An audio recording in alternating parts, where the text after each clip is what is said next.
I have been doing the Witch Blood Mage League starter as planned in the last video for the past few days. I just finished Act 1, 2, 3 and now ended up in the crew difficulty with 4 Ascendency points. I'm not in the end game yet and I wouldn't know how effective it would be or not. But I figured that I can share some of my experience to help those who are leveling or planning to play a similar build. I will cover what the build looks like now, my leveling progression on the passive tree, gears, and ascendancy. I will also share my point of view about what has been good and not that good. For the passive tree progression, I basically go from here to pick up all of the hybrid nodes for spell damage and also minion damage. I don't think I used the minion for very long time, just at the beginning of the game to basically get more help and die less often. Going all the way up, pick up some of the critical hit node, which is on the pass. And most importantly is to pick up all this damage penetration on the cold resistances. And go up here, get more flat damage, and also freeze build-up to gain 25% cold damage as actual fire damage on frozen enemies. And go from there to pick up these damage penetration nodes. This one is also very good. And then pick up the +1 to all cold skill and also more freeze build-up and duration. And after that, I started pumping passives into increasing the critical hit chance, more critical hit chance for the spell, and some of the critical spell damage bonus nodes. So this comes later after the critical hit chance. And also pick up some of the, I believe, cast speed node. We don't have a lot of cast speed on the passive tree for some reason, which is very interesting. I feel like after Act 2, we will have more issue with the defense.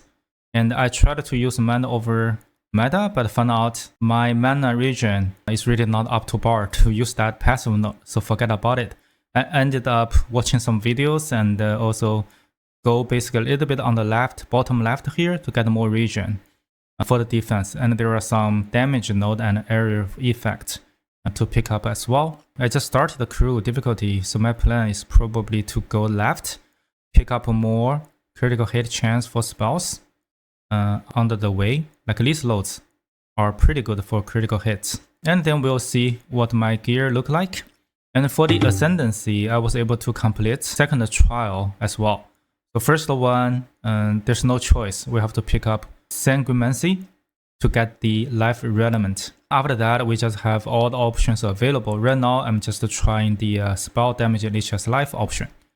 Right now, I'm casting the Comet spell by myself, so we can get this leech a lot. And later on, I think I probably have to use some triggering mechanism, such as cast on freeze. I don't know how the leech will work there. I probably will shift my ascendancy point to this grasping wood node to basically get 25% of life lost from hit is prevented. So instead of getting 25, so with this node, we will prevent getting one shot a lot. And so this node is really awesome for defense. On the gear, I think on the armor sets, there's nothing to talk about. Just get what we have. Throw our orb of transmutation, orb of augmentation, and also regal orb to get a lot of the resistances, life. These are the most important for the early game. On the boot, we can get life resistances and also trying to get movement speed. I don't have on my boot now, but it should be okay-ish.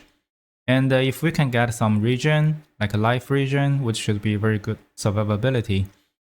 I get this glove after the second trial, which is not that critical for the early game from Act 1 to 3. The only thing needed to mention is the staff.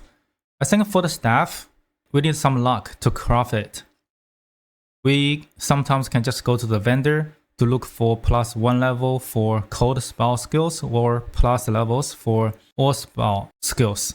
So I get pretty lucky on getting some of the good mods here and slammed 2 exalt on this to have my weapon.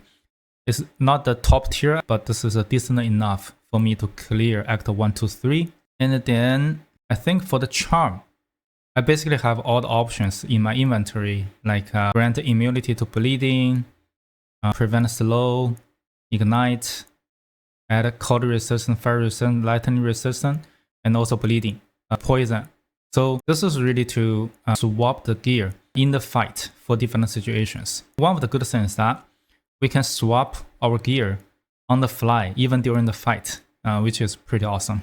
For the skills, we have life relevant. So actually we can put vitality, clarity here to get the life regen and also mana regen. These are what we need. Sigil of Power is what comes with my weapon. This is really not that critical. I have a commit set up for now. So commit, magnify the effect, increase the area of the effect. And this hourglass is really to increase the damage. This skill is set up for boss fighting to wait for 10 seconds and hit the boss really hard. This is our single target after we get this commit skill gem. And the last one is really for the casting speed. I think we can use spell echo here, but for the reduce the cast speed, I just personally found the cast speed for commit. If we were casting it ourselves, it's really slow. We get hit a lot while casting this or get interrupted by the boss. So I prefer increase the casting speed, but this is really your option. Before we have the commit, Frost Bomb is actually our best friend for single target damage. My setup is with Inevitable Critical, increase the critical chance, Spell Echo to basically double the damage with a little bit less cast speed, but increase the area for effect. And fast forward is the reason I put this one in here is really that it takes few seconds for Frost Bomb to basically blast, and we have to wait a lot.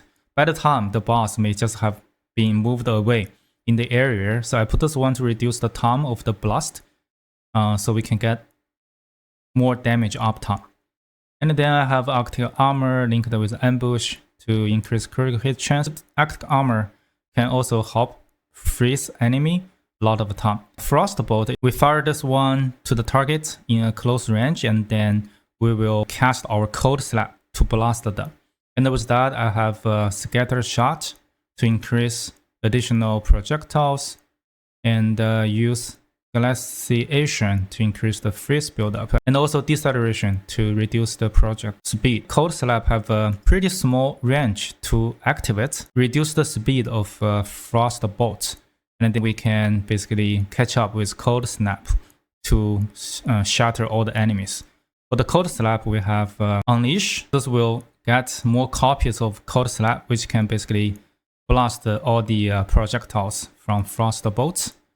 And then I have Inspiration to really reduce the mana cost, and the Concentrated Effect to increase the damage output.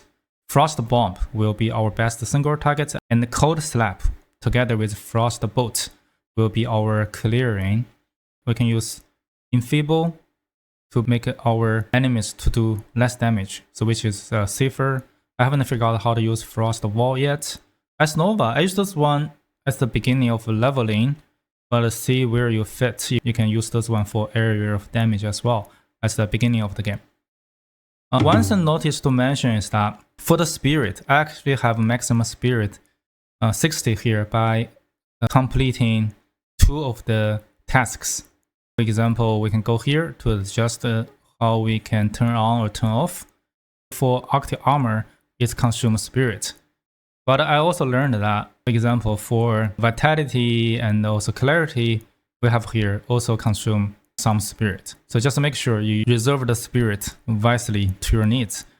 I don't have Cast on Freeze set up yet because I need more survivability from Vitality, Clarity for mana regen, and also Arctic Armor. After I get more maximum spirit, I will set up Cast on Freeze to auto trigger the commit or even Cold Snap.